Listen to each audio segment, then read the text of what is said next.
on the road. Where you guys at? We are in East St. Louis tonight. Okay. How's the weather over there? It's cleared up. I thought I was gonna die last night, but you know.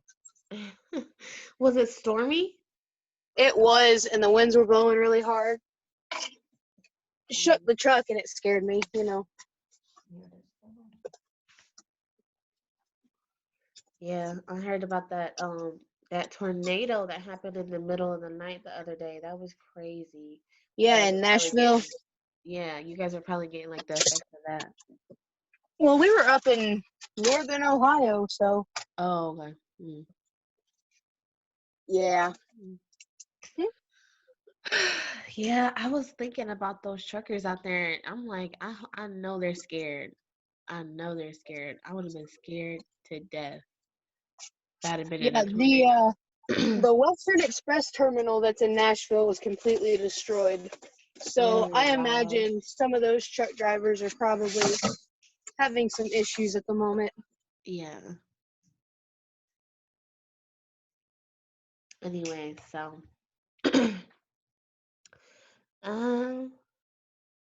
so well, what's the topic I guess for tonight? if you have any questions for me, you can ask me questions.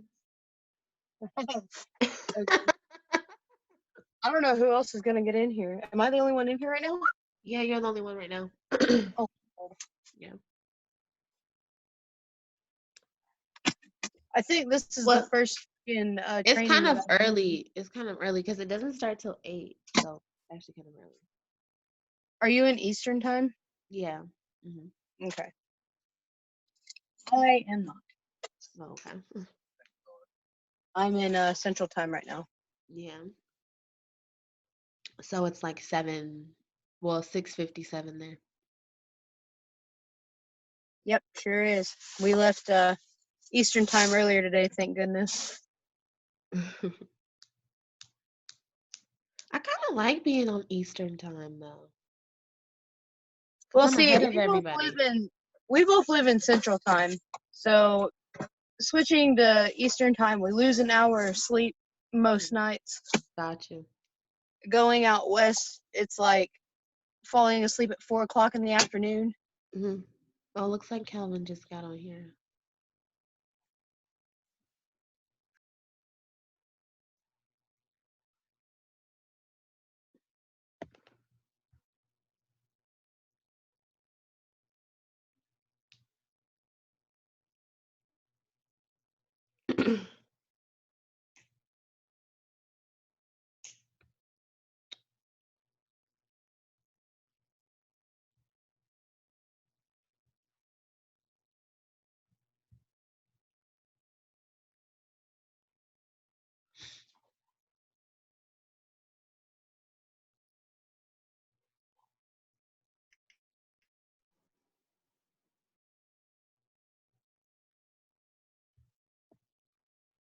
Hi, Kim.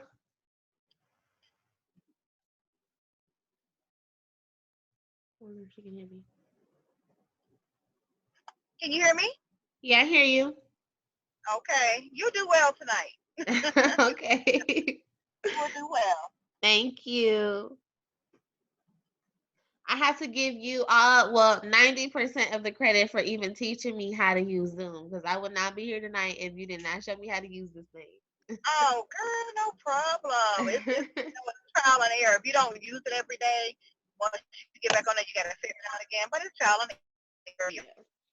Calvin, I didn't even know we used Zoom. Yeah. Trial and error. Until about 5 minutes ago. You said what? I said I didn't even know we used Zoom until about 5 minutes ago. Oh. Yeah, it's not bad. So did you guys have any questions? Actually, Ramon posted one on there earlier. It was a question that we were discussing in terms of if a carrier is transporting a load and he breaks down, what is the protocol? Like, do you send it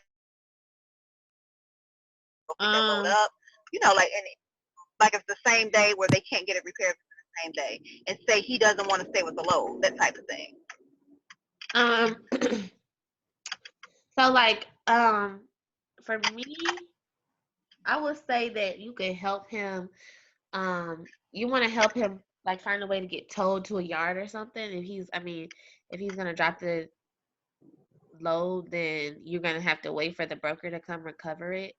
You have to let the broker know like the driver is broke down, and it doesn't look like he's gonna be able to get back on the road anytime soon, and so they're gonna find a way to get the freight from you. They have that. That's kind of like mainly their job. But Okay, because I figured that we had to be responsible.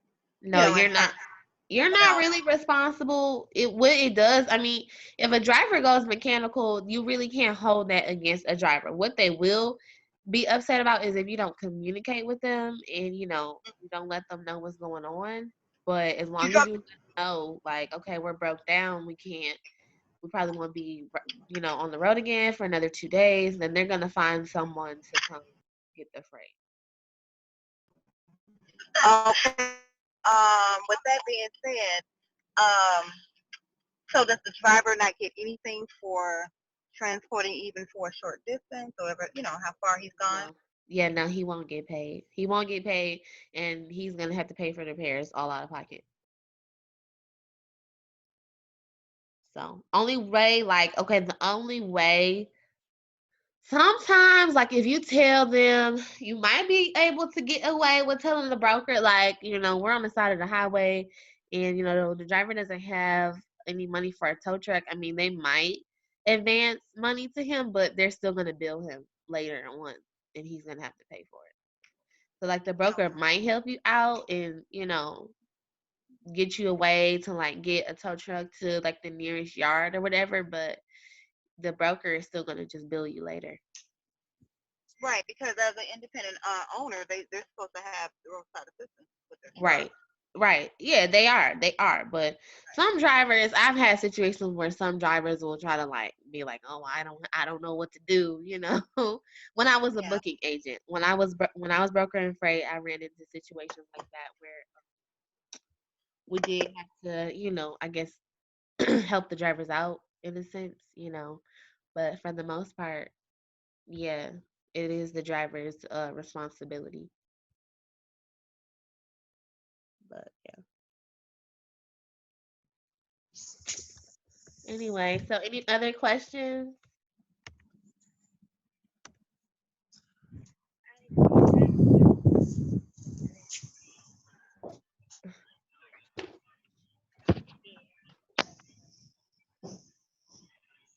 Well, has anybody signed on any drivers lately? For that right now. I haven't started any, but I've been seeing a lot of people talking about how trucker path and all that is saturated with a bunch of people cold calling. So I've been trying to find different ways to get a hold of drivers. Yeah, it is. I think it's a lot of people like doing the same thing as we are, not in just people in general, not even just people like in our network. So I'm sure like the drivers are kind of, they're used to the phone calls, but I don't know. I was talking to a couple other people and suggesting like maybe try to, when you first, when you call, like make it a little bit more personal, like talk to them, say hi, I see you're on Trucker's Path looking for a load, and ask them like questions to get to know them, like how long have you been in the business, and just don't start off right away pitching, try to get to know the person a little bit before you start talking to them. Like that for me has helped me, like as far as avoiding people from just like automatically hanging up every time I call them. At first, for a while, I was getting people that as soon as I started talking, they just hang up. So then I started, like actually being conversational and not just sounding like a robot. Like my rule of thumb is if you sound like a robot, they'll treat you like a robot. But if you sound like a person, they'll treat you like a person. So if you just like start talking to them like, okay, so how long you been in the business? Do you have a hard time finding loads? Oh, you don't? Okay, well, I see you in such and such area. How How's your experience on the low board? Do you have a hard time, looking on these low boards while you're driving and stuff like that, and just talking to them, getting to know them, and then it makes it easier. I mean, doing anything really while we're driving is difficult. Right. Of course. So the answer to that is a given. So automatically. And then you've been a truck driver too, so you can use that as your advantage, being like, I've been driving, so I know for a fact it's difficult. Well, I don't drive. Oh, My husband drives. I'm just the co-pilot that does all the stuff from the passenger seat. So, I mean, I gotcha. still understand, Yeah. So then, so use that, and like use your experience. That always impresses drivers when when you able to make them, when they're able to see that you're not just somebody who doesn't have experience in the industry. Because I know that a lot of truck drivers, they hit me with that too, like, oh, you're just a dispatcher, you don't know anything, you never been in the. And so then I have to back them up, like, hold on, I know a little bit, but I might not know everything, but I know about a lot of stuff. Yeah, I've learned over the last year that the road makes people very bitter. Oh yeah. So Truck I drivers think are talking funny to them people. and getting to know them would help ease that a little bit. Yeah, exactly. So yeah, and then you gotta think about it too. Like, listen, truck drivers are okay.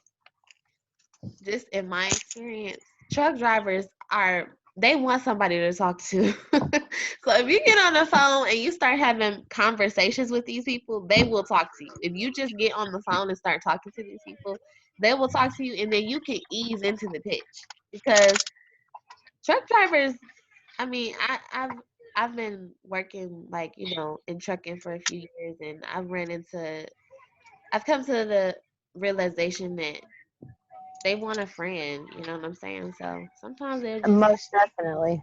yeah, yeah. So if you show See, and personality, that helps. my husband just says that truck drivers should be treated like family, and he says that's coming from a trucker's mouth. So I mean, Exactly. we're company drivers, so we're not owner operators, but still, that means that they're more lonely out on the road and Exactly. probably don't make it home as often. Exactly. So yeah. So y'all should really try to use that, as a selling tool, like getting to know the drivers, talking to the drivers, like, and just when you start out talking to them, just ask them a few personable questions, like, okay, how long you been in the trucking industry, and things like that, and do you have family and stuff like that, and just chat it up with them a little bit, and then they won't be so quick to just hang up on you, because it's like they just made a new friend, you know. Yep. And some of my problems with that has been like I am not very good with speaking to people that I don't know. Mhm. And like I've tried it out on like people that have been around me that kind of like understand what I mean when I'm talking about like the pitch and all that. Uh-huh. But I think it's easier for me to do it with them because I'm comfortable talking to them all the time and being around them. Right. So I think that's been another one of my problems is that I trip over words a lot. Right. Well, I can understand that too. But for me, when I first started doing the pitch, I was like, okay, I'm gonna get on the phone and I'm gonna call these people. And if I don't like the way the conversation is going, I'm gonna just hang up. Hey, So that's the a good worst, solution yeah, but to just that hang problem. up. Yeah. Because I'm like, the worst thing that could happen is, they be like, oh, she's stupid. I mean, it's not going to stop me from doing what I'm trying to do. I'm going to just hang up and call the next person and do it better the next time. So these people don't pay your bills, and you might have a conversation where it don't go the best, but you just, I mean, that's probably going to happen for a lot of the first calls that I make. yeah, and that's okay. You just work with it and just keep on doing it, and then eventually it'll get easier and it'll become more natural. But I mean, the worst thing that can happen is them to just be like, oh, or they might even just hang up on you. 9 times out of 10, that's what they're gonna do, is just hang up on you. Hey, I mean that But same trouble. You know, should I hang up now or not? Or It's getting towed, but yeah, so you just what I would just say is, don't let that stop you, like being afraid, because you're not gonna stop being afraid until you stop being afraid. You know what I'm saying? So Yeah. you just gotta try it and see. It's probably gonna work your nerves, but you gotta Well, that's fine. I'm always up for a decent challenge. just yeah. Yeah. Anybody else have any questions or anything they want to talk about?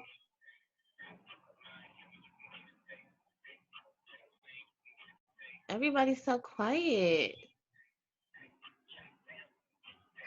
There's not many people in here right now. Hey, Yeah. Daja, Ramon got a question. Okay. This might be stupid. I don't know. I got approached the other day. It's a guy. He's been in the field for a long time. He's a broker, and we're Hmm. looking to kind of help each other out. I guess in a sense. Is there any like advantage to working directly with a broker? I'm trying to. He said he Yeah. has a bunch of loads. He just needs drivers. I'm like, I don't know if he wants. I don't really know like what he's asking. Like, am I gonna be working? Yeah, there's definitely an advantage with working with brokers because they have the freight. So you get to like I will talk to him and let him know like, okay, I'm gonna be dispatching. And for me, when I'm talking to brokers, like, okay, I had a situation where I ran into a broker that was looking for some coverage on a dedicated lane. And so when I actually explained to him what I did, because I think he just was under the impression that I was just a carrier looking for a load. And so when I explained to him what I did, I was just like, I'm a dispatcher. I'm part of the National Dispatchers Network of over 4,000 members. So we have access to carriers all across the nation. So if you are looking for coverage and you're looking for carriers, you don't have to search any further. I got you. You know? So that's kind of like that helps them because they know like, okay, if I call Ramon, he got the carriers. And if he don't have the carriers, he knows somebody else who has the driver. So it makes you a go-to person when you're looking for loads. And then it kind of you kind of get your foot in the door because you get a jump on everybody else, if that makes sense. If you have drivers and stuff, then you have the freight going from this place to that place, and you end up signing up drivers, and you can use that as a selling point to your drivers. Like, okay, yeah, I have a lane that goes from here to there every day. you know, and so you can hook that driver up with that. So it's always just about networking and stuff. Like brokers are not bad people. Those brokers are people that you wanna help. You want them on your team.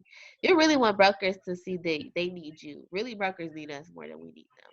So yeah. Right. I guess we're looking at it from what part are you looking at? Like,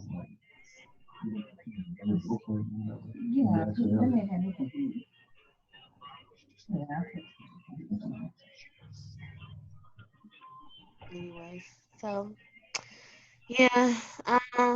What else? So as far as the brokers go for like all of that, I've heard that TQL is really hard to work with. Hmm. Yeah, they are. Um, Why? I've not had any conversations with any of their brokers. TQL is hard to work with because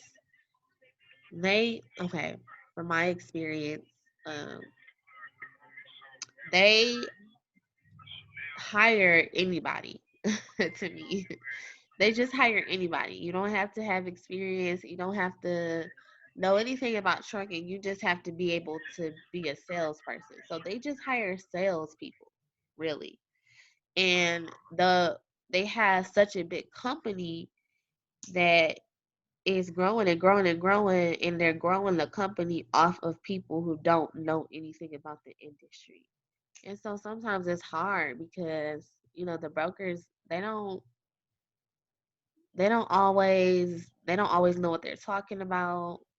Like for me, like I've had situations where like I'll call them and I'll be asking them questions, and like for example, I had this broker tell me, I asked him, can the load be consolidated? And he was like, what do you mean consolidated?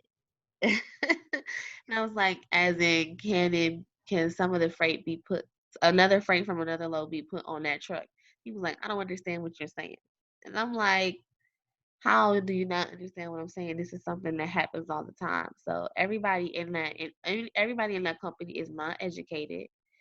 And then too, like, they don't help you. Like, they leave you high and dry. Like, if something happens with your driver on one of their loads, they do not care. They will leave you high and dry, and then they blame it on the driver. Like, if you were to break down, or if you were to be late for delivery because they gave you the wrong delivery time, they're gonna they're gonna just be like, okay, well, the driver was late, and they're gonna they just blame it on the driver. Like, they are not helpful people at all. They just have bad customer service to me. And it's just, I think maybe because they're new, like, maybe they'll start fine tuning stuff and like changing and stuff. But as of right now, their customer service just really sucks. And like on the load boards, earlier when I was helping, was it you looking for loads? I think Yeah, it was. yeah, you have me, yeah.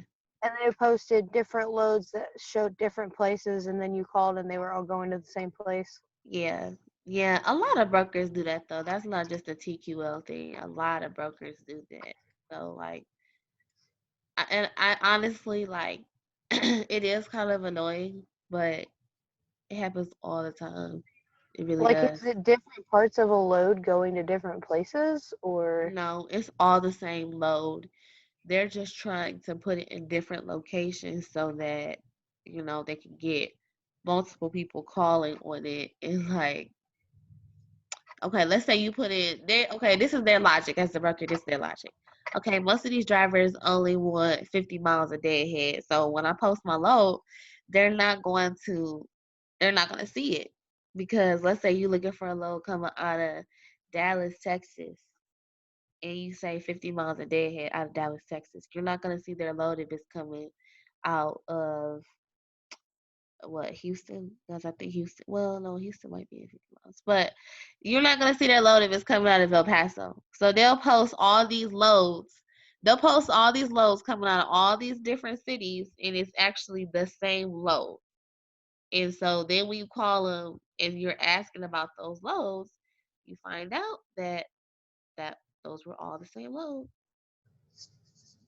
So when you're calling them, you need to ask, like, hey, where's it coming from? Yeah, like if you see a bunch of loads going to the same place from the same broker, 9 times out of 10, it's the same load. And you could just be like, okay, you guys have a load, like, for example,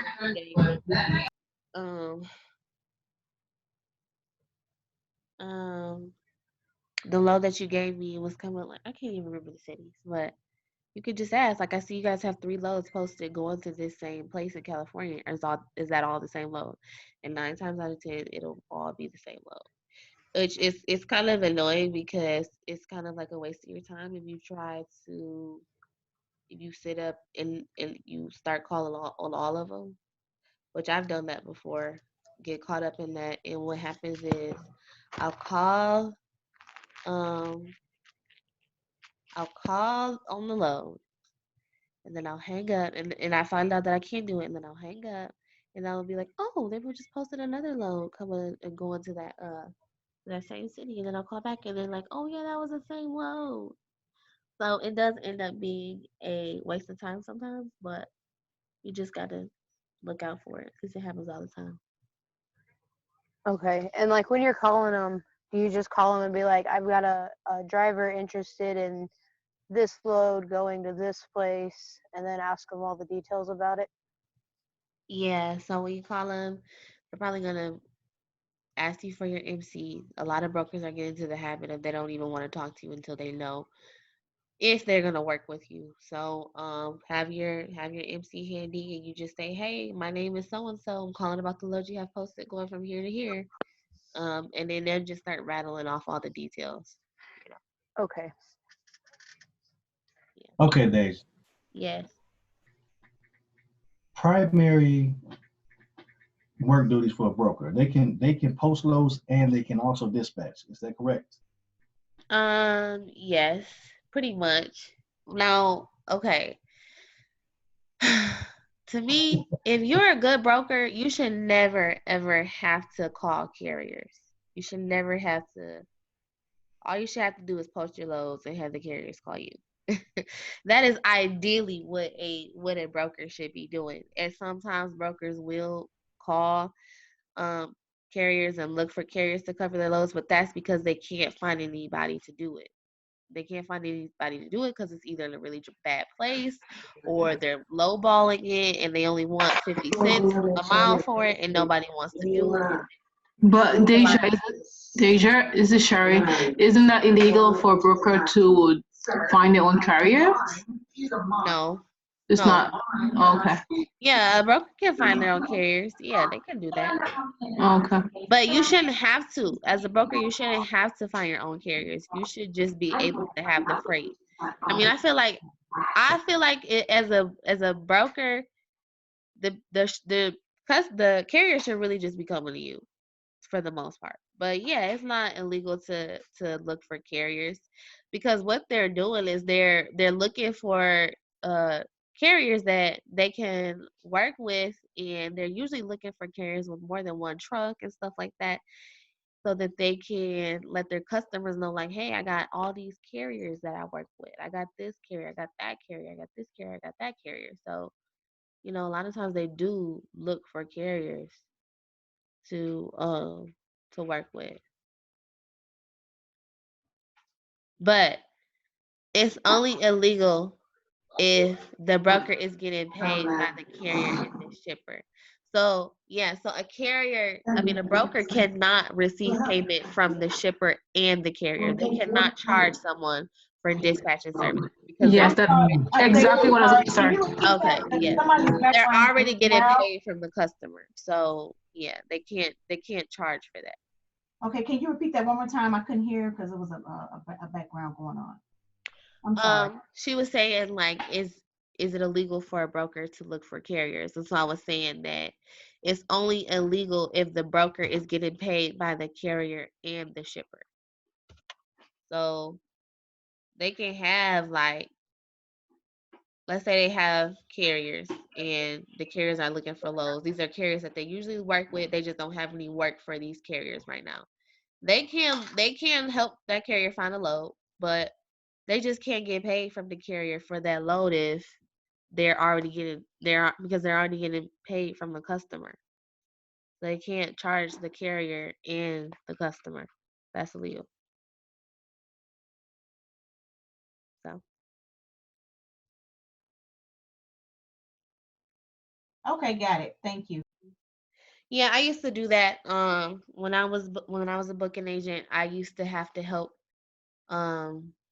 the carriers find other loads. Like if we would send them out to a place, and we didn't have backhaul for them, or for various reasons, I would help them try to find another load. You can do that, but really, when they're doing that, it's just as a courtesy, But they don't.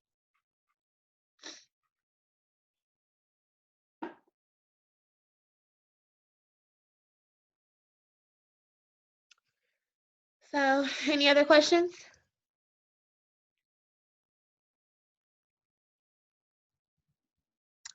Are you Hey, guys? Deja, can you hear me? Yeah, I can hear you. So are you only a broker now, or you're a dispatcher too? I'm a dispatcher. I don't do any booking. I'm not a booking agent anymore. I'm just dispatching.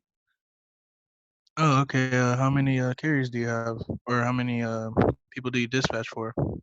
Um, so signed up, I have maybe like I think I'm gonna have like 12 people that actually signed my dispatch agreement.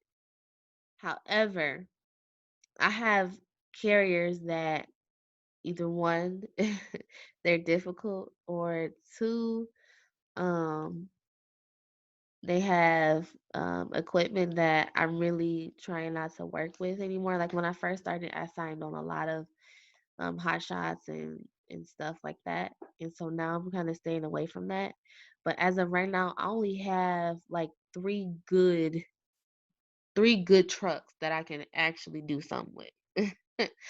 So I signed on a lot of people, but I only have about 3 people that I can actually make any progress with for various reasons. Like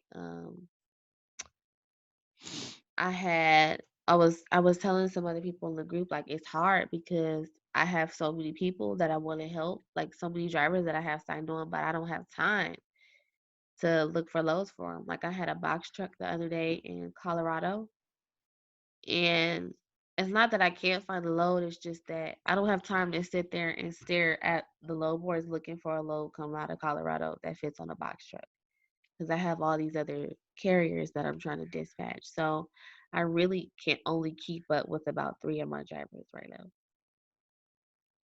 Word. Yeah. So, what I wonder, like, what's so hard about like the hot shotting trucks? I never really got that. Um. Okay. So with hot shotting, what makes it difficult is just because you have to make sure that the freight can fit on their truck. They have a lot of restrictions and stuff. So it's hard finding loads for them because they can't go over a certain amount of weight. Their whatever trailer they have, it can only it's only a certain length and like that, and then the freight can only be like 3.6 inches high or something like that. So it's just hard making sure that the freight can fit. And then with hot shots, most of them don't want to go over the road. They want to do local. So then you have to find loads that are local to their area. Um, and most of the times when you find those little bitty loads that are local to the area, they aren't paying much. They're partials and things like that. So they'll be barely $1 a mile. That's mainly where, when I was doing hot shot, most of the loads that I found were actually partials that the brokers were actually trying to put on the truck, and they allowed me to put it on the hot shot. So when That's what I was fixing to say. If you've got a hot shot and you're looking for a load, most times they'll find them by looking for like a flatbed load, exactly. and then putting a specific length in the filters, Yeah, yep, and then you can call and ask about it that way. yeah. I mean, I've seen a hot shot on my travels carrying explosives covered with a tarp. Mhm. So, I mean, Yeah, they're out and there. You can find them. It's just time consuming. It takes a lot more time because it's not Yeah, that so it just takes a lot more time. Or no, yeah, because whenever I used to, because I had a trucking business not too long ago. I mean, I don't know. It only took me like, I think about, on a good day, like an hour to find like. But then again, I was dealing with auto hauling, Mhm. so it only took me like an hour to find like 3 cars going there, and then while I was in the truck, I would just find 3 cars going back. So I mean, I guess it'd be easier to dispatch for like a auto hauling business. I don't know. Yeah, it's not hard. Okay, this is the thing. It's not hard to do it, but it's a building process. So like if you okay, for me, because I'm the only one doing it, because I'm the only one dispatching, it makes it harder for me because I only got 2 hands. Only got one phone. No, yeah, I So definitely feel you. yeah, yeah. But dry vans, flatbeds, reefers, and auto haulers, those make the most money. Those are the ones that you want for sure. And then Calvin has No, like a yeah. bunch of videos of like how to get into the auto hauling. Have you seen that? No, yeah, that's what I was talking in the group. Oh, Like, if okay. anybody how's it been going for anybody? Like, I mean, like, have you tried it, like the Central and the U-ship thing? Yeah, I haven't tried it yet. I'm planning on doing it soon, but I haven't started doing that yet. But I know Darren, he's been Hey doing it guys, and he's been doing really good. hey Hey Who, guys, Darren. Darren? Yeah. Oh no, yeah, yeah, I seen Darren. Yeah, I was wondering where that guy's at, cause I seen like it looks like it could make like a lot, just cause like I mean I already on U-ship, I'm just like analyzing everything before I start. can you Yeah. guys hear me? Yeah, we can hear you. You're breaking up a little bit, Hey, but what? we can hear you. Okay, this is well. Damien, Darren, whichever one you want to use. Sorry. It's all right. Yeah, I just logged. I'm on the road, so my phone keep going in and out. Yeah. So as far as the auto haul go, it's not bad. My only issue that I'm having right now is on U-Ship. A lot of people don't want to work with you because you don't have any too much ratings or a lot of stars or 5-star or whatever the case may be. But so far it's going pretty good for me. Word, yeah. I was just wondering, bro, like how cause like all right, I'm seeing like there's like a load, and it's going like 2,000 miles, and the bid is already at like 1,000 and like 150, let's say, and I was looking on Central, and there's loads like 700 miles going for like 300. So I was wondering, what do you think the chances would be if I like snagged it for like 900 and like posted it for like 600? If and you say for how many miles? It's like over 2,000. Um, someone will pick it up, but what I try to do is basically try to do my calculation and just try to stick around somewhere around 30 cents, 33 cents per mile. Oh, you can go that low in cents? Well, that's what those guys really charge. At the end of the day, a lot of those carriers really charge like 30 cents up to 43 cents per mile. Most of the time, Word. those guys on Central Dispatch, they're hot shots. So hot shots Exactly right, tend to yeah. charge 60, 70 cents per mile, but the guys with the 9-car and 11-car haulers, going in that same direction, they will pick it up because if they have a space on their truck, they're gonna take that $600. Exactly right. No, yeah, I was just worried because like I don't want to like snag a car and then like not have somebody pick it up type deal. You know what I mean? Because then I wouldn't really know how to like handle that. Like, hey, sorry, I can't do it for you. Because I'm thinking that those people like are thinking I'm the one that's gonna pick it up, or do you let them know that somebody else is gonna pick it up? Well, it, on my profile, I basically said I'm not a carrier. I'm a service provider. So Right. some of them they don't read your profile, and some will just assume that you're a carrier. But Exactly right. just have that up that you're a service provider, and Got you. give me a second. Damon, what would Yeah. happen if you okay, so like you take with the pulling the load from U-Ship and then placing it on Central Dispatch. Okay, what would happen if once you place it on Central Dispatch, if something happens with the load, how do you, because this is somewhat like arbitrage, right? Right. It's like almost like drop shipping. You know how you're kind of like putting yourself in the middle.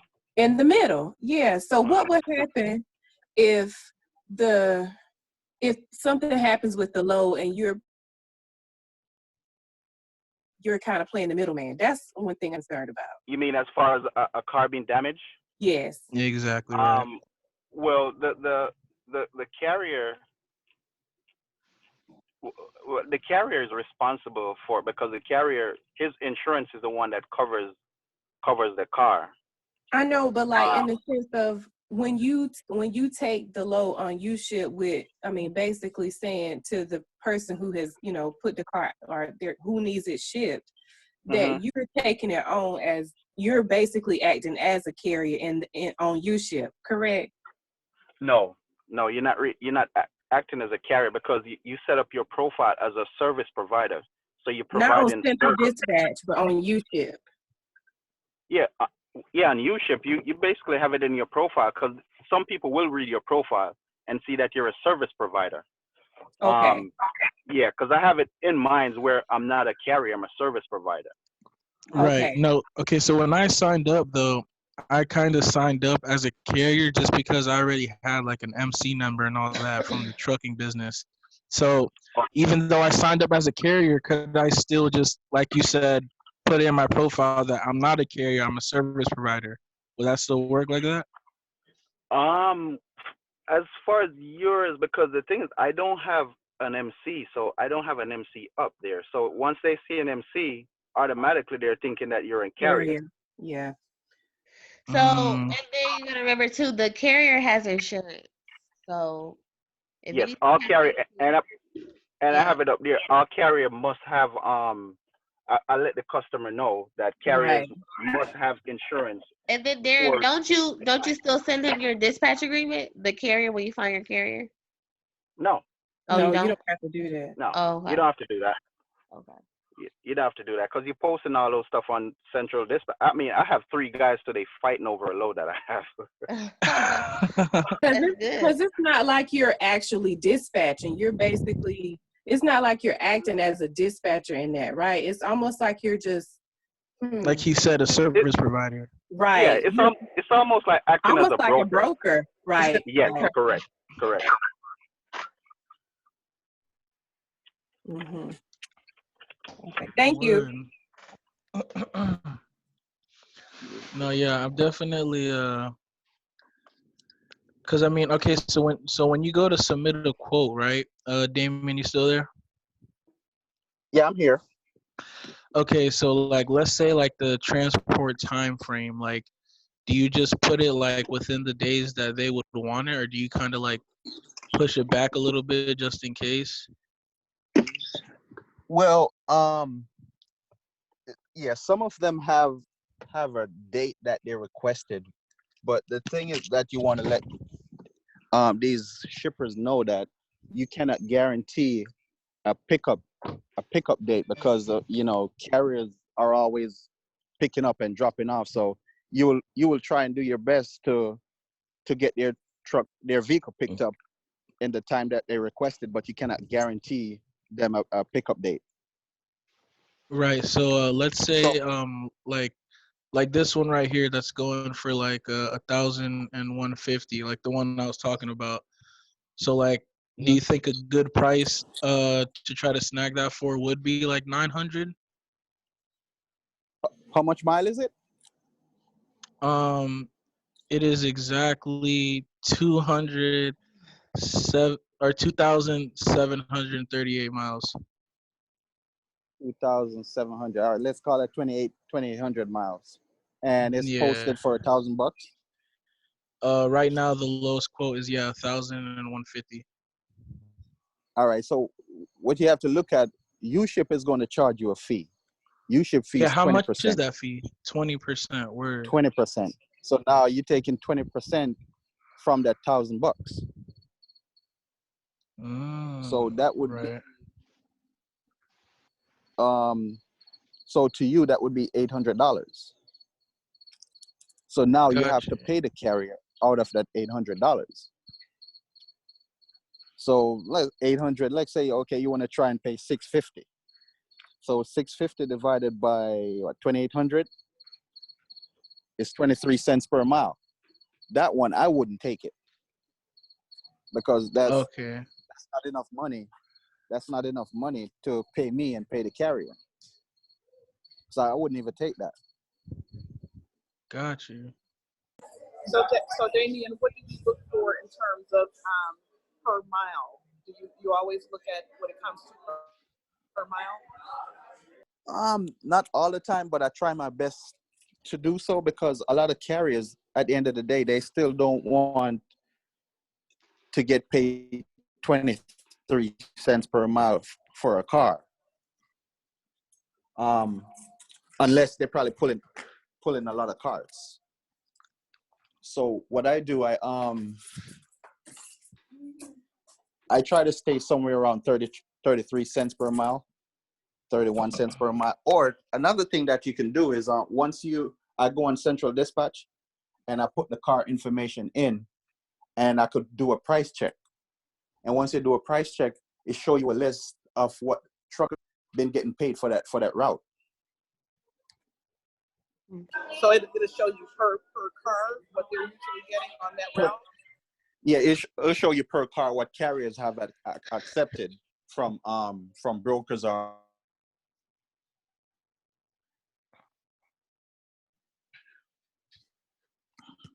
Damon, how was your experience with the interview, the Central Dispatch interview?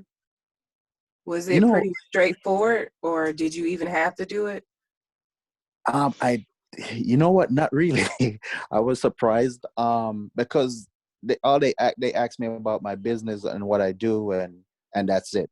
They didn't ask me to submit anything, because what happened is, after you submit your information, it takes about a week for them to contact you. And I can guarantee you what they did. They went ahead and checked my website and checked my business, my LLC, to see if it's active. So I guarantee you they did all that before they even called me to set up an interview, but they didn't really ask me anything. Okay. Thank you. Once they see like a legit business, they're not gonna really, bother you too much. Okay. And how much do they charge per month, Central Dispatch? The plan I have is $129. Which plan is that? That's the plan that basically we would fall into, because I'm not a carrier or a dealer, so they have different rates for people like those. Yeah, they're only charging me like $115. Yeah. So for me, it would be different. I couldn't pay that $115 because I'm not a carrier with a MC or anything like that. No, yeah, I hear you. So I would definitely make sure like you have your website and stuff. Have your website, your EIN, because all of that stuff, you have to submit that information to them, and they're going to check all of that. Yeah, and so that's basically what makes them want to trust you, is because they see that you're legit. So as soon as they look over there, they be like, okay, yeah, this is a real business. Well, we already have our dump truck business, so we wouldn't have to. Yeah, but I would definitely look at the videos too, because Calvin really breaks all that stuff down, and like he actually invented this strategy. Nobody else was doing this, using UShip and Central Dispatch before him. So he breaks everything down, like showing you how to do it, and like it actually being profitable from it. So yeah, I mean, it's very simple. You just have to stick to certain areas. Yeah.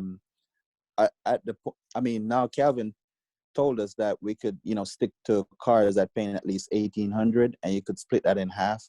But at the moment, I think it's a season where that's something I have to learn as well, where you don't see too much $1,800 for one cars. You'll see, $1,200, but what I did, I just try to look at the miles and just try to say, okay, if I bid 900 and I'm getting 700 out of there, I pay the carrier $600 or $550, depending on the miles and where it's coming from. From Florida, it would be cheap coming out of Florida. So when you're doing car hauling, do you charge the carrier a percentage of the load, or like how do you do that? I use my discretion on that. It's usually 20%, but sometimes I make over 20%. I made a $500 deal yesterday, and that's a $500 that goes to my pocket. And so that's you usually charge them 20%. 20%, yeah. Is that per car or for the whole load? No, per car. I mean, because a lot of times you find you getting one car from each shipper, so that's one car. So I made $500 on one car, and that was over 20%. I just barely started scratching the surface on this whole car hauling thing, because I've seen a lot of those as opposed to like vans or reefers and stuff. Okay, because the thing is, you could submit 50 bids for the day, and you probably only win 5 or 10. You see what I'm saying? Yeah. See, I'm constantly on the computer bidding, so I have five cars right now to get shipped. Wow, that's pretty good. Are the ratings the ratings that you need to actually continue to get business?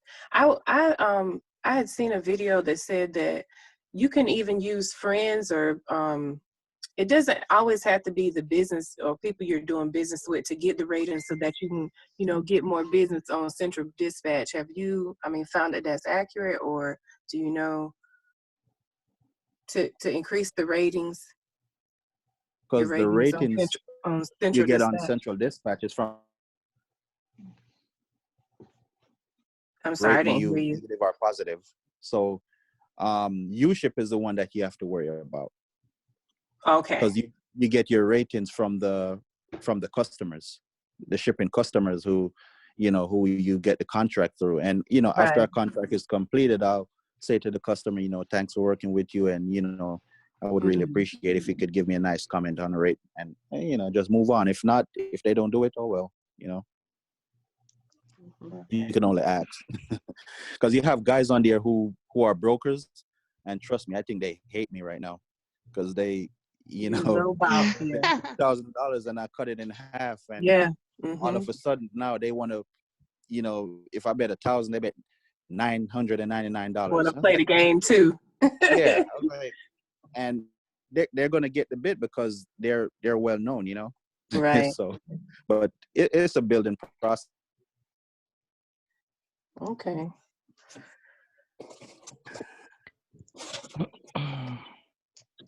Yeah, so that would be really cool if we start doing both. I'm thinking about trying to do that too, along with the dispatching, because I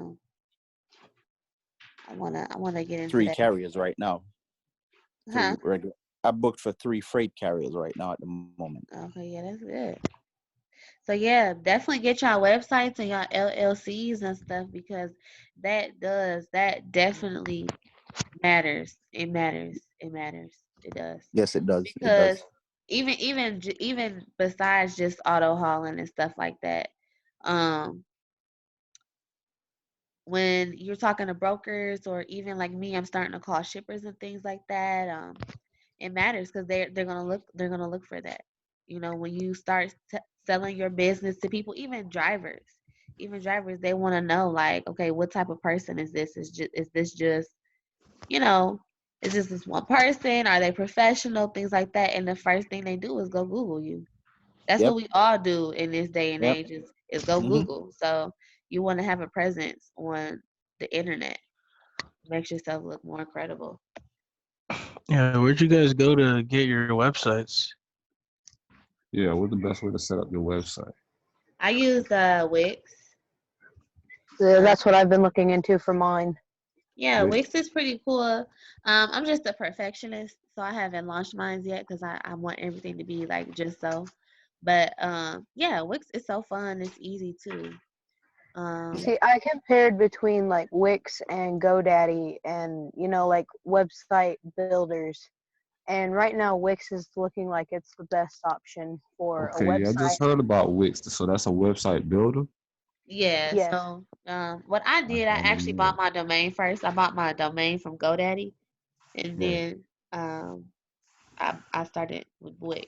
But yeah, Wix, and it's basically like they give you templates, like other website templates, and then you customize them to your business and stuff. So you can upload pictures and things like that. But I think I did send like a video of it. I did mine I could through actually pull it up. Let me see. I did mine through GoDaddy because my business number that I use as well is it's powered by GoDaddy. Is a smart line? You asking me?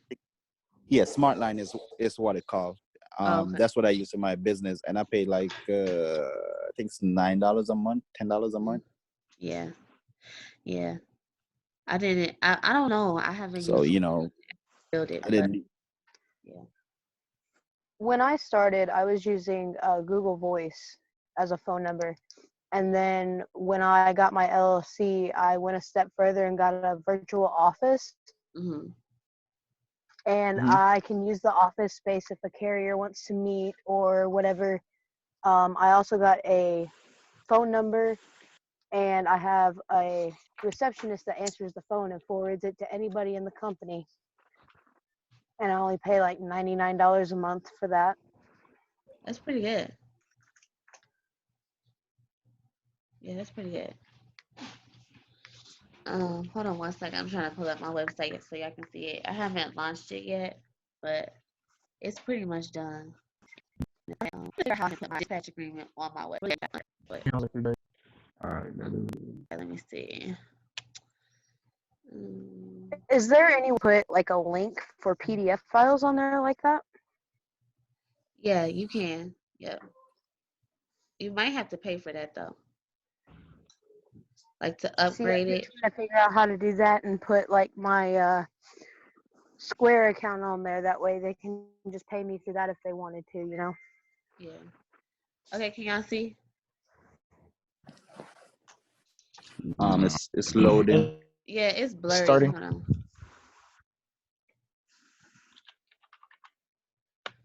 It's pretty self-explanatory when you download the program Wix. Yeah. Yeah, both yeah, Wix and I don't know. I never been on this, so I'm just asking. Yeah, it's Yeah, pretty it is. self-explanatory. I'm gonna check it out tonight. I'm gonna check both out on Wix and GoDaddy. Okay, wait, let me see. Because Do anyone have a Grasshopper? I used What to is have that? I've never heard of it. You Yeah, said Grasshopper. Yeah, I never heard of Grasshopper either. It was really Never heard of good. none of Yeah, it. That's for Yeah. your phone. Grasshopper and Ring Central is similar to Grasshopper as well. Okay. yeah, for now, well, right now I'm still using Google Voice. What is Grasshopper for? It's like a phone It's system. a phone, but you could have multiple lines. Yeah. I think it They call start like forwarding. at 23 a month. Right. But with Smart Line, it's as I said, $10 a month when someone is calling you. Yeah, and that is important because you can't tell on with Google Voice. You don't know if someone's calling your Yeah, business Grasshopper you number. can. Yeah. No, I mean, Yeah, that's how yeah, I mine mean, is. go. It's set up through a different app, and it. Like for dispatching? Yeah. Oh no. No, I've seen a lot of people in the group doing it. I don't know how the return rate's been. It's been pretty good for me. I think just making sure you put the right wording in there, but it's been doing pretty good. I had like 4 people call me today from Indeed. I've been Yeah.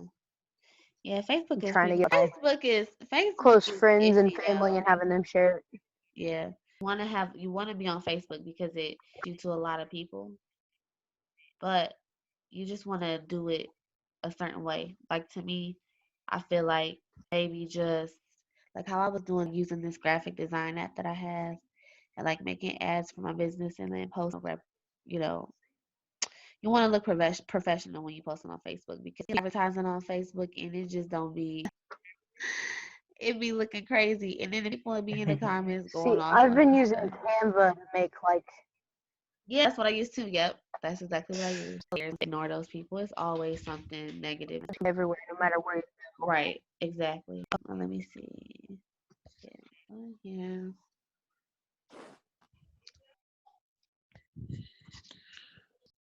So, like this, like build it. It gives you like all these from them, and it was so yeah. So I have this pictures and stuff, and you can customize it and make it your That middle own. one.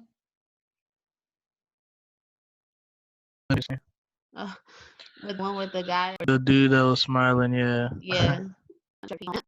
I was trying to find some happy truck too. So then I just put like some different I'm gonna try to click on this. Like I did a few different pages so like I could put in what we are and what we're doing. Oh Lord, it's saying my internet is unstable. Hold on. So would you like once you get your website and stuff done? Like on Facebook and stuff or Yeah. Okay. I haven't yeah, planned both. on that. I'm maybe in the future, but I mean, it's definitely something you can do. You know, you can pay for that. I just don't want to pay for that. But yeah, No, yeah, I got you. for Would me, you post it like as a business like on Google, so like when people would search your name or something? yeah, yeah, that's what I'm gonna do. Yeah. So like I have about our services. Like as you can see, these pictures are like of construction sites. These were the pictures that already came on the template. So all I have to do is just take those out and put my own. But you know, I just put like a few little columns of like basically who we are and stuff like that. And then and I put down here, I think I put like basically facts about our company and like you know just talking about what we do. And then I have this part. Now I've been racking my brain trying to do it. I don't watch a billion YouTube videos, but hold on, let me see. But I think it would make it easier for pitching because having a way that it could be electronic and you know it's instant and it's right there can help you close a lot of deals and get drivers signed up a lot quicker. They don't have to think about it. All they got to do is just go sign up. So this part right here, if the driver puts their name and their email, it'll send an email straight to me, and then I'll be able to contact them and I can send them the dispatch agreement and stuff from there.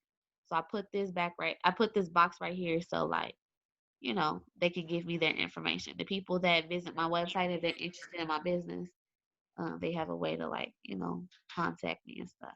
So and then the other page is just contact. But it's real easy. But I Yeah, think I had a client send me a message like that. oh, with the box, you have that on Yeah, yours through too. Minds. I don't know. Yeah, I don't know how she got the website, but she sent me a message through there. Yeah, see, so it comes in handy. And then I have like my Yes, phone it number does. and stuff. Yeah, so it's pretty cool. But yeah, definitely establish some type of presence on the internet so that people can find you. People can people can look at your, you know, see if you're legit, Jason, especially if you're gonna do the auto haul. do you utilize a e-signature software like DocuSign or something? Yeah, I use DocuSign.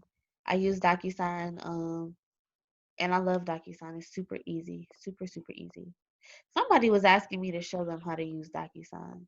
I don't know if that person is on here, but I'll show it just in case. But Like question for Damien. Do you do like any boats or anything? Oh no, not yet. I stay away from that. Nah, Alright, it was 'cause just I didn't get any training or any knowledge on the. I do see some good ones, but I stay away from it. I get guys who are boat haulers, but I just try to build what I have first, and then I put my foot in the other water. yeah, nah, I feel you. I was just wondering.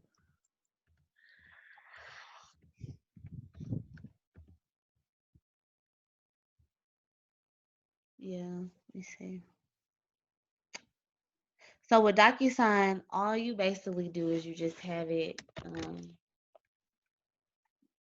me see. Do I remember the password? Um, you upload your dispatch agreement. You have the agreement saved onto your computer, and then you upload it into DocuSign. And DocuSign allows you how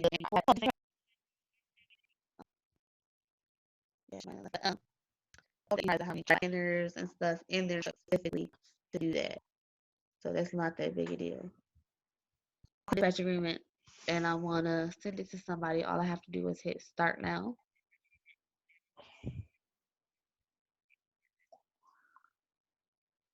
And you get a free trial too. I think the trial is like 30 days or something. I got 2 days left, so I'm almost over it. I'm gonna owe them money in a minute. But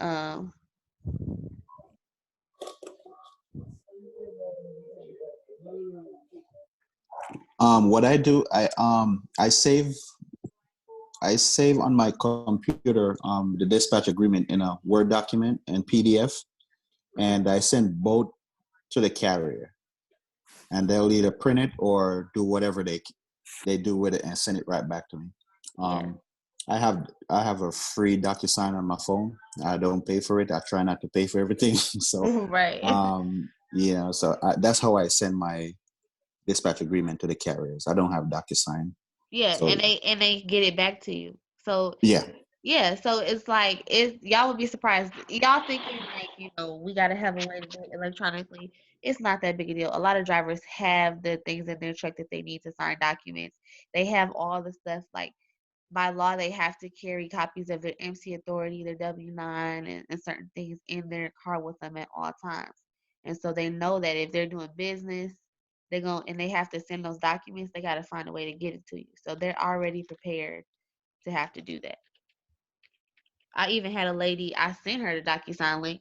She couldn't even figure out how to use the DocuSign. So she asked me to just send it to her normally. Okay, so I would hit upload. And I was thinking, like, I'm trying to make this easy for you. How are you having a hard time with this? Word, yeah, you said it was a lady driver? Yeah. Now don't start. No, don't start. It was a lady driver, but she must have been having a bad day. That's all. Okay, so I would upload. No, that's not it. Here it goes. Owner operator business manager agreement. So I upload it, and then it pulls it up, and let's see. What's it saying? Selecting templates. Okay, so now you can have saved templates. I actually do have the template saved, so I don't have to do this process. But I'm not gonna do it like that, just for example purposes. If you were doing it starting from scratch, so you would upload the document, and then you would hit next. You want to leave that box over there open, and then it's going to ask you, oh, it took the template, I think. So you'll put the truck driver's name and stuff. I'll just put my name in. Deja, Yes. can you preview it before you actually do anything else? Yes, it's going to show you. Yep. So you put all the information. So when you send it to the driver, you'll put their name and their email, and then you hit next. And then this is where it allows you to put in all your stuff. So you would want to take one of these boxes. I use the text box. So I use this box, and then I can drag it right here. I drag it right there, and I stretch it out. So when they go to fill it out, all they got to put in is their name. And I put all the boxes. I highlighted, when y'all see I think it has all as the dispatcher will need to sign highlighted. So what I did was I took all that highlighting out, and I just highlighted all the parts that I would need the driver to sign. So that's why y'all see those little boxes there. And we'll put all those there. Mine is already completed with my signature and all my info. All they have to do is put in theirs. Yeah, you can save a template like that. I would they didn't have the template saved, but after you go through this process, you can save it, and so that you don't have to put in these boxes here. So then you would take this signature box. Let's see. Put it right there. And so then you can Are you editing that in a Word format? Is that in Word that you're doing that? Yeah, so it's up. It was okay. It's in Word, um, and I uploaded it from Word into DocuSign. Um, I, I when you get it from the back office, I think it's a PDF. It is a PDF, but you can. Do y'all know No, how to? it's in words. Oh, it is. It's in Word. Oh, okay. Mm-hmm. Yeah, but I changed mine. I have both. Okay, so you changed it to PDF. Okay, cool. Yeah. Somebody was telling me that they didn't know how to convert a PDF into Word. So, for y'all, for those of you guys who have been wondering how to do that, like if you get you might get what's it called? You might get a Raycon saved in PDF or I don't know. But if you ever find yourself trying to convert a PDF into Word, y'all can just save it as a PDF. And then when you open up Word, you open up that document and Word will automatically transfer it into Word document from PDF. It automatically converts it over to a Word document. But anyway, so when I send this, I put like a little message here, and I would just usually say, hello, or I put the driver's name. I'll say, prior conversation. Please get just get the dispatch agreement filled and signed out so that we can start working with you ASAP. We look forward to, working with you or something like that. Just something short and simple. Or if you have any message that you want to put on there, this is the box for that. And then if you want to preview it, like she was saying, you hit that preview button right there, and it actually allows you to see the desktop version and the mobile version. I know that sometimes when the drivers are trying to use DocuSign on their phone, it does make it looks weird. It doesn't look like how it looks on the computer. Some of the boxes are like all over the place and they're not in the right spot. So you can change that. Quick question, Deja. I was just wondering, is this episode, so to say, is it going to go on YouTube? Maybe. I think Calvin is gonna put it on YouTube. I hope. No, I was asking just because we were talking about the central and YouTube thing, and I know that he says not to like really like give the. Usually upload everything on So I mean, honestly, he goes into depth about how to do this. Outside of the platform in terms of just going around telling people, hey, did you know you could do this or you could do that? As long as you're getting the information from him and you watching his videos and, you going about it the right way, then I don't think he have a problem with that. But he uploads everything on YouTube, so. Word, no, yeah, I was just wondering if we probably said too much, but I got you. Yeah. No. Have you guys ever used Adobe Fill and Sign? That's exactly what I had whenever I was dispatching and doing the trucking business. Okay, I just sent a picture of it on in the messenger. I have that app on my phone. I think if you have it on the computer, you have to pay for it, but I have it on my app, and I do send it to carriers who don't even sign up with me, and they like it. Yeah, it makes everything easier, BOLs and all. Yeah, I've heard about this app before. Mm-hmm. Yeah, I send it in the messenger in the group, so you could see it and you could look for the app on your phone. In your description, put as service provider. What do you like? What did you like? What's like an idea of like what you said like in your profile description? Oh man, let me go find it.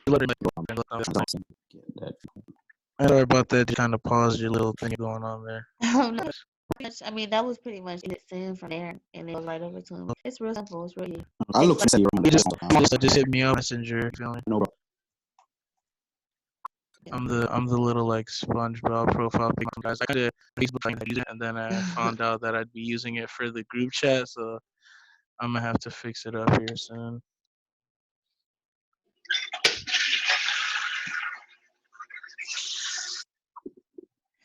So let's see.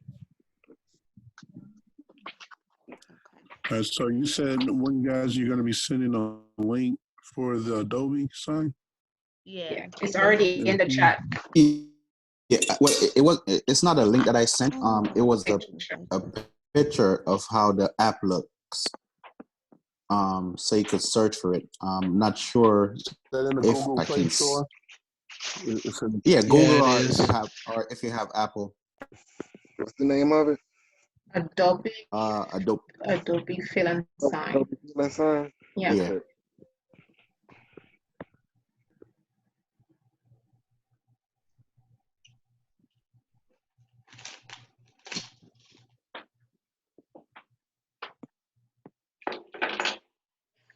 Where did you guys mostly find your carriers at? Is it mostly through Trucker's Path, or did you use like another way?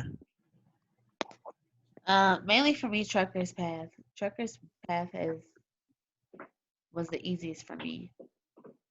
Then I started using Indeed, and I got a lot of people from Indeed. But yeah, Trucker's Path.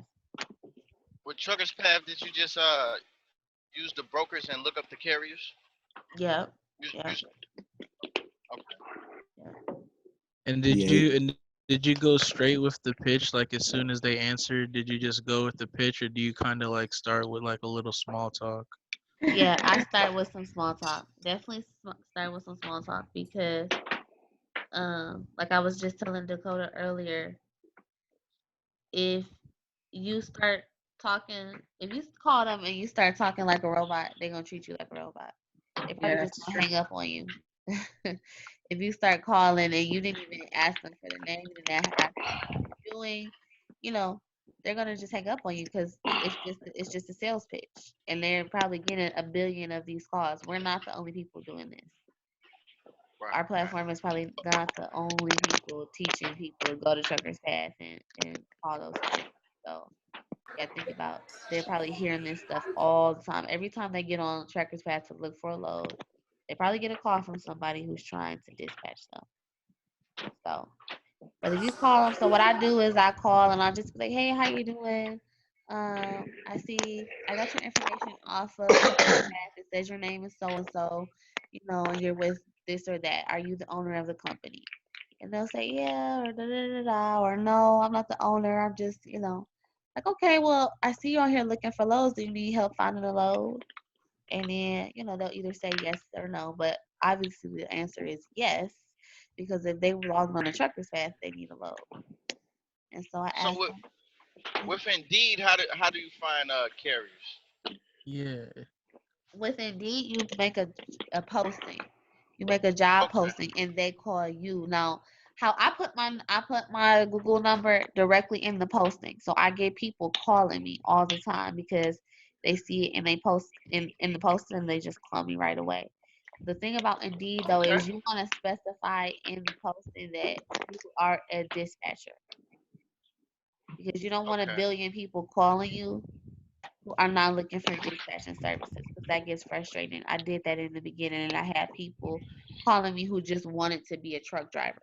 They just wanted a truck driving job. Okay. So yeah, I would suggest definitely specifying in the posting that you are an owner, operator, business manager, or you're a dispatcher, and that you have to have your own authority, insurance, and equipment. And So you've been saying that's working out. That's been working pretty well for you. Oh yeah, that works. That works. Because, and then you think about it, the people that's calling you, they're looking for help. So, instead of you calling people asking them, and it's a cold call, Indeed is not a cold call because it's people that want your services. That's why they called you in the first place. So it's easier to pitch to those people because you know for a fact they need help or they wouldn't have called you. So. Right. It's pretty smart. So how many carriers, if you don't mind asking Daja, do you have right now that you're working with? I think I have signed on about like 12 carriers. But I only have 3 carriers that I really dispatch day to day. Hmm. So. And the others are like they as needed, or they call you, or you just check up on them periodically. Yeah, the drivers that I'm dispatching, I'm their main dispatcher. I'm the only person that they use, so I dispatch them every day. So, yeah, I got 3 people that's how it kind of works. So, I do have a guy though that, well, okay, he's kind of interesting. He goes to crazy places. He will take loads from other people, and he'll find a load on the load board and see that it's paying X amount of dollars, and he wants the money, and he'll go to like Oregon or something. So then I have to try to find him a way to get out of Oregon and stuff like that. So I told him too, like, and that's why I have so many drivers that I don't dispatch day to day because they're too difficult. Like I'll call, like if they need a load and they want to call me and ask for a load, I'll help them. Or if I see a good load and I know they're in the area, I'll call them. But for the most part, I don't chase them down. I think you'll know once you make relationships with your drivers, you'll know which driver you want to dispatch every day, or which driver it's just as needed. Like this guy, he kind of just he want to do his own thing, and so he calls me when he gets stuck. So is there a way to? No, go ahead. Go ahead. Have you had any experience with Central Freight yet? No. Central Dispatch? No, Damien is your guy. All right. Yeah.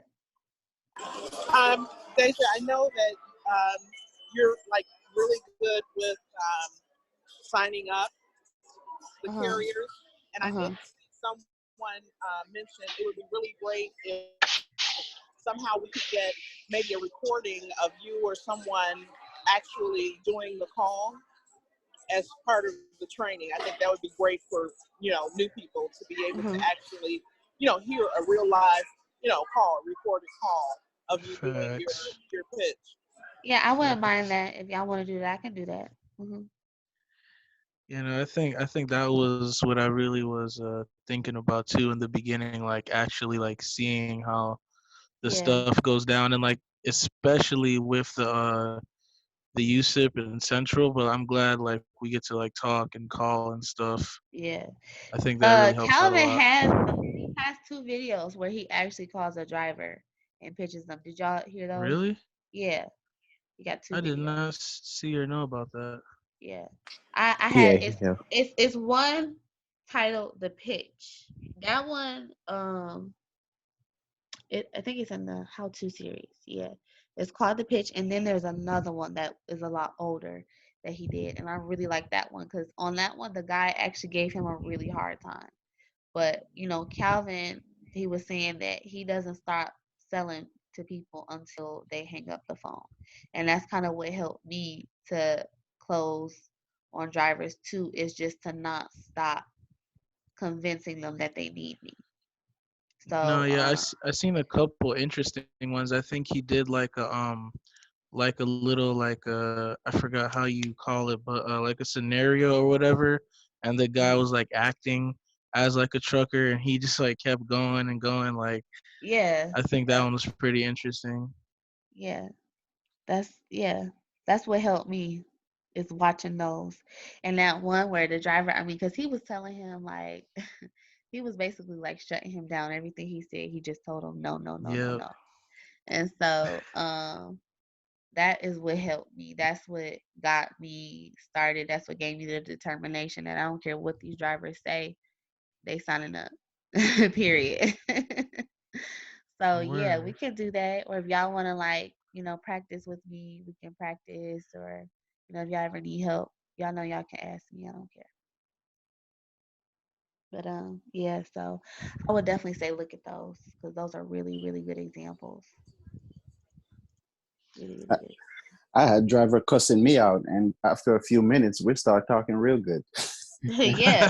Yes. Okay. Listen, these drivers. Let me tell y'all something. Truck drivers are a trip. They are some interesting people. But I say My thing is, I'm gonna give it to them just like they're giving it to me. When they start talking to me crazy, I start talking to them like, listen, you sound like you need help. Like I have told a driver that before. Like, you actually sound like you need help. He was like, no, because you just trying to take more money and blah blah blah blah blah blah blah, blah. But if you just keep selling yourself, and sometimes you got to be real with them. You know, the pitch is really good, and you want to memorize that and stick to the pitch, but you also want to make it your own and make it conversational. Wherever the conversation goes, you can always use the pitch, but just make it natural. You know, that's what helps. To Now, me, drivers. those episodes with Kelvin, do you know which number those were? Like, which No, episode? I don't. I have to look and try to send it. I don't know No, right now. yeah, I can kind of yeah, but you kind of just wanna. What I do is like if I want to go back to a video, you can just type in like YouTube like RBBS dispatch and like I think the pitch is one, yeah, and I think like there's like a really old one. Um, I can't really think of it off the top of my head, but like if you just try to like look for an old video and kind of go towards the end of it, like where he just starts going crazy. He's like, all right, well, me and your wife can race or whatever. I think it's one it has to. You just look up the dispatch and you should be able to find it. I think He in does. the video archives in the back office, I think you can find a lot of those. I think he has it categorized under the how-to stuff in that back office. Yeah. Is it? Is it the which one? Hold on, let me The see. video library is when I think under. I think it's the live weekly training, right? And curriculum videos. No, I think you got to go under. Is the tools? Oh, how to dispatch. It's it's Yeah, right here. it's how to do It's that. right here. Okay, Yeah. I'm about to send one now to the group. Let me see this one. There's two of them. Hold on.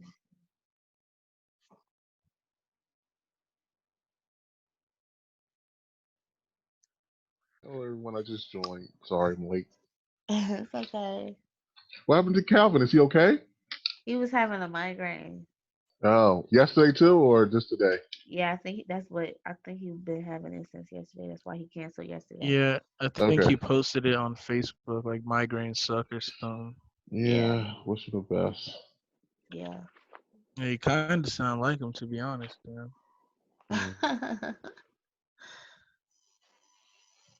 I feel like he I was has going like to a suggest great. this actually when he do cancel or after he do the training for the week, like Monday through Wednesday, Thursday. I think somebody should either try to take over with more conversations between the people who are involved in the group.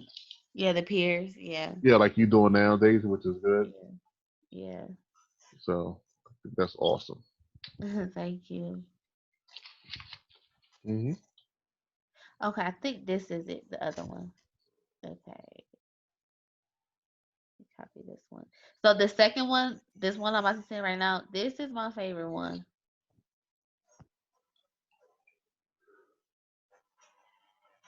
Okay.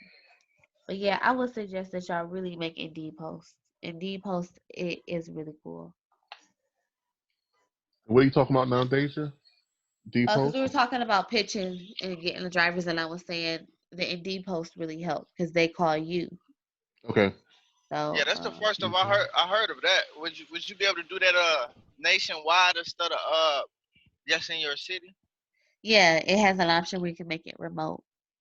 All right. Would you recommend Craigslist too for jobs poster? Yeah, yep, you could do Craigslist. Anywhere that's free, right? Yeah. Well, Craigslist, I don't think Craigslist is free though. I think you have to pay for The Craigslist gonna Yeah, charge you. Really? It's just a small fee though. Listen, I'm not paying nothing. Listen, whatever you don't have to pay for just getting started, don't pay I for it. know, Trust right? me. Truly. Yeah, true. We already got to pay for this, right? Right. And that's starting to add up, Right. Listen, this DocuSign. Listen, I'm still debating if I'm gonna renew my thing with DocuSign, because Hmm. as many people that have asked me to just send it to them regularly, I don't even know. DocuSign is, I think it's like 15. Because I never use DocuSign. No, Yeah, yeah, see I what was I'm saying? Yeah. actually, It's not really that big a deal. You don't have to have it. yeah, I was thinking about, I was trying to figure out a way on like just how to send it without using anything. Yeah, as I said, just save it on your computer, and That's once you exactly send what it, I did. and you just do it, send as an attachment to the driver. As I say, I send both Yeah, PDF and Word document. yeah, because what you have to get their email anyways, right? Yeah, Yeah. Yeah. just get their email and just add the attachment, and the link is there. Yep. If you integrate it into your website, just go on Google or something and Google like an online form builder.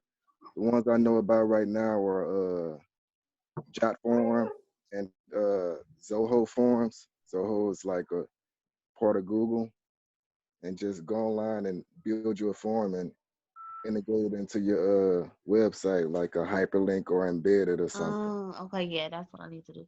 I've been trying to figure out how to do that. Yeah, I also use Adobe Acrobat, and I create my own forms, and I send it as an email attached when I do my email campaigns and stuff. When I talk to those drivers, I put in their email, and I'll send it right away, and they'll get it when I'm on the phone with them, and they'll send it right back to me. And usually if it's done in Adobe Acrobat, I can save it that way, or if they don't have it, when they filled it out and scanned it, I can turn it from a PDF to a picture, Mm-hmm. and that way that when you send these, the carrier agreements and stuff to other people and also to the brokers, they can have it right then and there. Mm-hmm. It's easier for them, because the Yep. easier for them, the better, before they give the load away. Right. So You I know turn what? I anything wanted to a to tell picture. y'all about something I did today. I don't know if y'all seen in the group where I was looking for a load coming out of New Mexico. Did y'all see that? No. No, My I just driver, kind of I started to couldn't see. find nothing. And so I was looking to see, like, everything was going to California. Everything was Hmm. paying like under $1 a mile, blah, blah, Hmm. blah, blah, blah. So what I did was I called the facility that he's delivering to, and I asked them if they had anything coming out that he could do. And the Hmm. guy told me that he's gonna call me tomorrow, and they might have a load for me tomorrow. That's So good. yeah. So if y'all ever run into a situation like that where y'all having a hard time, because he's really in the middle of nowhere. There's really nothing for him to pick up. Everything is like 100 miles out. So Yeah. I just wanted to share that with Yeah, y'all yeah. too. Like think about, like, use that. Like that's something that you can do if you ever end up in a situation like that. Try calling that manufacturer or that, the consignee, and Hmm. seeing if they have anything shipping out that they would like to um, put on your driver. Yes. So yeah. Thank you. You're welcome. I'm sorry, I know that was random, but I just thought about that. Yeah. So I mean, I kind of missed that. You was trying to find something out of New Mexico, but you had Mhm. to send Yeah. to California to get a load, or what was it? Yeah, all the loads are going to California, and I didn't want to send him to California. So I called the receiver and I asked them if they had anything coming out, if they had anything shipping out tomorrow that he could do. Out of And New so Mexico? out of where he's delivering to, I got the bill of lading that when he picked up, he sent me the bill of lading, and I called the number for the receiver on that bill of lading. Oh, okay. So you caught a load for him going from New Mexico to California? I got a load for him going from Texas to New Mexico. There's Okay. nothing coming out of New Mexico. It's a dead zone. There's nothing coming out. Everything is under $1 a mile. So I called the receiver and asked them if they had any backhaul for him. Oh, the ones that he delivered The to. one that he's delivering to. I called them. Okay. Yeah. And the guy was like, yeah, we'll call you tomorrow and let you know. Oh, okay. Yeah. And that was a really good thing because Actually, what he told me was he has lanes going from Washington to California that he needs help getting covered. So, that was a Washington way. State. Yeah, I ain't about to do all that, but that's too far. Ain't nobody doing that. He's trying to do a dedicated lane from Washington to California, but that's a good way to make connections with shippers and things like that. Calling them and having conversations with their traffic managers and stuff like that. All I did was I looked up their okay, so I got their number off the bill of lading. And actually, nobody answered. What I actually had to do was Google the facility and go to their website. And I got the number to their sales manager. And I called the sales manager. And that's how I got the guy. So. Ooh. Okay. The guy for good thinking. Yeah. Mhm. For the Yeah, receipt. Yeah. that So is good if thinking. he has a dedicated lane, Washington, California, I mean, it would only really make sense if you had a driver based out of maybe Northern California that wouldn't mind Right. running that. Exactly. Yeah. Which none of my drivers would do that. If y'all have drivers that y'all think would be interested in that, then hey, I'll put y'all on. But I'm not about to try to do that. But yeah, that's a good way to make relationships with customers and stuff like that, and you find freight like that. So yeah. So I noticed in the chat you was dealing occasionally with, or you got a couple like a box truck under you, and I think you were dealing with a hot shot or here and there. What's I know Calvin kind of not big on box trucks and hot shot. I guess because is it the loads are harder to come by for them, or Yeah, and they don't even make as much money. Even if you do dispatch a hot shot and you do find loads for them, they still aren't going to make half as much money in the week as a reefer or a regular flatbed or a dry van. So I think maybe I know once I start expanding, once I start like getting more people to help me dispatch, then I probably will start taking on more hot shots. I just don't have the time to do it right now because if I exhaust all my time and energy in hot shots, I'm just limiting myself.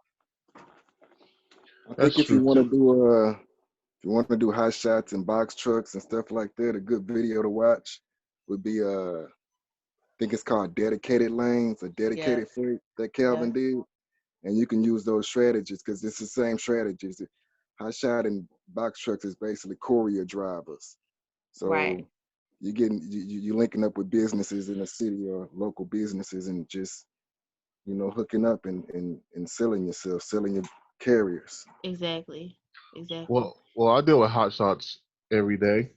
We add to that. So the only thing that with this platform that doesn't really cater to hot shots with the load boards because they cater to other stuff. But if you want to deal with a hot shot carrier, you have to go to truck stop and DAT. Those are the best load boards for the hot shots. Yeah, But you have to partial those loads up to make some money. Make good money. And that's the tedious part. Yes. Right. Other than that, you're gonna be starving. Right. It takes I hear plenty of nights. So you said the load boards are DOT and what? DAT. DAT. And truck stop. And truck stop. Yeah. Yeah, those are the best ones two. I hear about too for hot shots. Yeah, and then you have the hot shot carrier on this platform too, that has the hot shot loads. Mm-hmm. Those are the only three I use for the hot shots. And also, y'all was talking about earlier before I came on about finding different videos and stuff. I'll tell you a secret what I do. So when I do different videos and stuff, and I want to create like a thumbnail, I'll get a Word document and I'll type what I'm looking for, and I'll just post a URL in my Word document, That way, if I go back to it, I just click into the document or the video, go straight to the link. YouTube video. Yeah, because it's so hard to find videos these days, trying to find different content and stuff. Because we talk about so much stuff. Yeah. Just make it easier for you. 'Cause I'm telling you, make it your web links, your thumbnails and stuff. That's a good idea. Because I'm telling you, I've been sitting on the phone with somebody, I'm looking all crazy, clicking in this, clicking in that. I mean, I'm like, what are you doing? I'm like, sir, I don't know. I had to hang up the guy. I was like, I'll call him back later. That's when I first started in October. So, Right. Yep. That's what I say. If it don't go right, listen, when I first started pitching, I was like, if I don't like the way this is going, I'm just gonna hang up on these people. Yeah. Yeah. I'm like, I'm not about to sit here and Rambling and looking crazy, sounding and crazy. then I didn't want to over worry about it. I didn't want to like psych myself, talk myself out of doing it before I did it. I was like, worst case scenario, they just think I'm dumb and I hang up. Yeah, because I remember I called Calvin one time. Me and Calvin got into a heated conversation on the phone. We were cussing at each other. This shit ain't working. Oh wow. Because I'm telling you, I went there with him, and he went there with me, and he threatened to shoot me, and I'm like, dang man, you gonna shoot me? I know you went to the army and everything, but dang, just have a conversation with you. so we went there, but at the end of the day, it was business decision, Yeah. And he was Listen, like, look, the man, pitch works. It does. works. It It does. works. It works for sure. I know it does. It's straight to the point. And But Indeed works too. yeah, Indeed Yeah, works too. yeah. I think it just depends on. I mean, you have to just become a salesperson. Like You how do. That's what he was telling me. It's sales. He's You like, just have to sell it. That's really all it is. And sales is not for everybody. You know what I'm saying? So it may be oh harder yes, for some trust of me. us than it is, Trust me. But yeah, it works. As long as if you stick to the pitch, memorize the pitch. Memorize everything that's in that pitch. And then when you call the drivers, make the pitch your own. Yes, that's what I Yeah. do. Like my email campaigns, I send them. They're like, oh, I got the email campaign. That's very nice. Yeah. I got my different percentages on there and stuff. I get people, hey, you let me sign me up. I'll give you a first load for free on me. All types of different things. Yeah. I was thinking about that too. Because you have to. Because I'm telling you, these people, they don't want to negotiate with you. They say they're crying about the rates too low. And listen, I don't give away nothing for free. Okay, here's my thing. Okay. Tell me, okay, give me some things that the drivers say to you that you have a hard time. Okay, well, like certain drivers, I can tell the cheap ones from the good ones. The very cheap ones. They'll be like, oh, I can't move my truck unless it's $3.50 a mile because I'm, scaled to make $10,000 a week, and I told my wife, I'm like to myself, sir, have a nice day. Because I'm not gonna entertain these people. No, I can't promise you when a person tells you that, $10,000. you can be like, okay, if a driver tells me, honestly, with the way the trucking industry is right now, if a driver tells me that he wants to make $3 a mile, I'm gonna tell him, okay, how often do you actually get $3 a mile? Because I know you're not getting $3 a mile doing it. Right. And I will literally tell that truck driver that because let me tell you, truck drivers are so raw. You have to really talk to them like, I know you're not getting $3 a mile. I can help you get $3 a mile, but you're not getting $3 a mile yourself. If that's what you want, I can help you, but I know for a fact you're not doing it, or else you wouldn't be on this load board looking for a load. So it's definitely ways to they're conversation stoppers. You just have to have a response for every conversation stopper. You know what? Say, there is a way to reconvince them. There's a way to change their mind. Yeah, but you know what? No, you're absolutely right. But some people just exert more energy. Yeah, like does. These people, so many people will be on the phone with you for 40 minutes crying about, what can you 40 do for minutes. them? Yeah.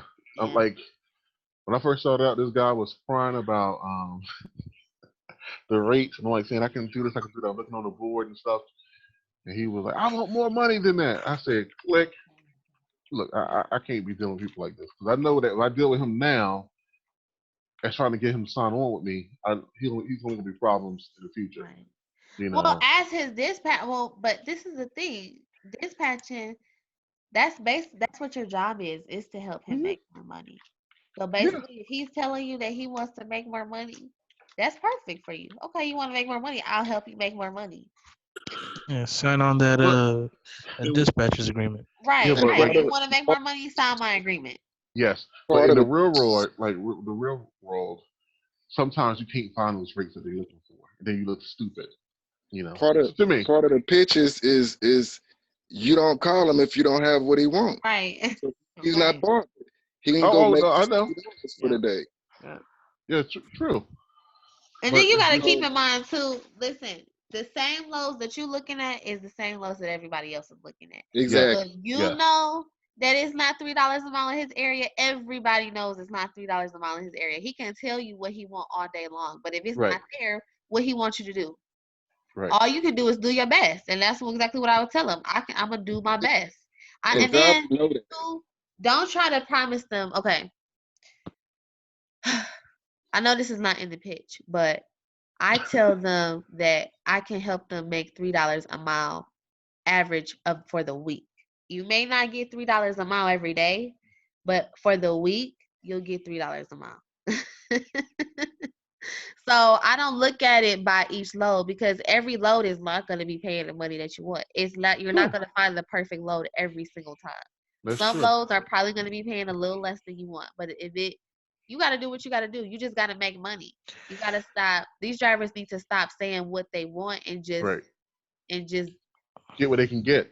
Right, Honestly. exactly. I guess And just not be just realistic. not just get what they can get. They just need to know how to get what they want. They know what they want. They just don't know how to get it.